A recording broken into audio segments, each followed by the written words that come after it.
ഞാൻ രാവിലെ എണീറ്റ് ചായ ഉണ്ടാക്കി മക്കൾക്ക് കൊടുത്ത് ഓരോ ഞാൻ മദ്രസയിലേക്ക് കൊണ്ടാക്കാൻ പോകുന്ന ഒരു കുറച്ച് ദിവസമായിട്ട് ഇവിടുന്ന് മദ്രസ പോകുന്നത്. രാവിലെ 8:15 തുടങ്ങിയാൽ 9:45 വരെ ഉണ്ടാവും ഓരോ ക്ലാസ്. 9:45 കൂട്ടവും ചെന്നേരാ പറയുന്നത് നമുക്ക് ചോറ് കിട്ടിയിട്ടുണ്ട്, ബിരിയാണി ചോറ്. നമ്മളത് തിന്നുന്ന അങ്ങനെ ഓരോന്നെ പ്ലേറ്റെല്ലാം എടുത്ത് അത് തിന്നുന്നുണ്ട്. ഒക്കെ ഇവിടെ 2 കല്യാണം ഉള്ളത് കൊണ്ട് ഞാൻ പറഞ്ഞെന്നാൽ ഒരു 2 ആഴ്ച ഒരു ഇവിടുന്ന് മദ്രസ പോട്ടെ. അങ്ങനെ ഓല ഇവിടത്തേക്ക് മാറ്റിയത്. ഞങ്ങൾക്ക് അർജൻറ്റായിട്ടൊന്ന് നമ്മളെ പഴയ പുരയിലേക്ക് പോകേണ്ടതുണ്ട്. അങ്ങനെ ഞാനും മോളും കൂടെ അങ്ങോട്ടേക്ക് പോന്ന. സ്കൂട്ടിയുമ്പോൾ കാര്യം തുടങ്ങും വീഡിയോ എടുക്കട്ടെ എന്നേക്ക്. അപ്പോൾ ഞാൻ പറഞ്ഞെന്നാൽ പിന്നെ അങ്ങ് എടുത്തോട്, കുറേ ദൂരമൊന്നും എടുക്കണ്ട, കുറച്ചാ എടുക്കണ്ടോ, ആരെങ്കിലും കണ്ടാൽ മോശ. കുറച്ചൊരായും നാണോ മാനയിലുള്ള കൂട്ടത്തിലായതുകൊണ്ട് അധികമൊന്നും ഇല്ലെങ്കിലും ഞാൻ പറഞ്ഞു ഇനി മതിയാക്കിക്കോ, ആരെങ്കിലും അറിയുന്ന പോലെല്ലാം ഉണ്ടാവും.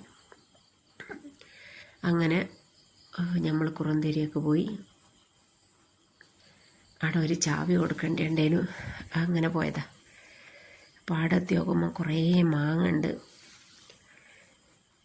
പച്ചമാങ്ങക്ക് ചോദിച്ചു നോക്കിയാൽ ആർക്കും ഭയങ്കര ഡിമാൻഡായിരിക്കും, ആരും തരൂല എന്നല്ല, മൂത്തിക്കില്ല, പിന്നെ പറിച്ചൂടെ, അങ്ങനെ എങ്ങനെയാണെന്നെല്ലാം പറയും. പിന്നെ ഇങ്ങനെ പകൽ തുടങ്ങിയാൽ പിന്നെ ആർക്കും വേണ്ടിയായിരിക്കും. നല്ല കോമാങ്ങ ഉണ്ട്. ഇതെല്ലാം മറ്റേ തുറമാങ്ങ ആക്കാനെല്ലാം നല്ല മാങ്ങിയ. നമ്മളെ മാങ്ങൻ്റെ കീഴിൽ നോക്കി നോക്കുമ്പോൾ അടിച്ച് വാരി കൂട്ടാനുണ്ട്, അത്രയും മാങ്ങ ഉണ്ട്. അവിടെ ഇപ്പോൾ കല്യാണമെല്ലാം കഴിഞ്ഞിട്ടൊന്നും ആരും പെറുക്കിക്കൊന്നുമില്ല. എനിക്ക് വല്ലാത്തൊരു ഫാൾട്ട് പറ്റി. ഇത്ര നല്ലോണം അച്ചാറിടുന്ന ഞാൻ ഈ കണ്ണിമാങ്ങ അച്ചാറിട്ടിട്ടുണ്ടെങ്കിൽ സുഖമായിട്ട് മയത്തെല്ലാം ഉപയോഗിക്കാനും. നീ പറഞ്ഞിട്ട് കാര്യമില്ല, ബസ് പോയാൽ ആ ബുദ്ധി വരുവാന്ന് പറയും. അങ്ങനെ നമ്മളവിടെ നിന്ന് പോന്ന്. പിന്നെ വർക്കേരിയൻ്റെ കുറച്ച് വർക്ക് നടക്കുന്നുണ്ട് ഇവിടെ. അപ്പോൾ ഇത്രയൊക്കെ തന്നെ ഇന്നത്തെ വീഡിയോ ഉള്ളൂ. ഇഷ്ടമായാൽ ലൈക്ക് ചെയ്യുക, ഷെയർ ചെയ്യുക, സബ്സ്ക്രൈബ് ചെയ്ത് സപ്പോർട്ട് ചെയ്യുക. ഓക്കെ.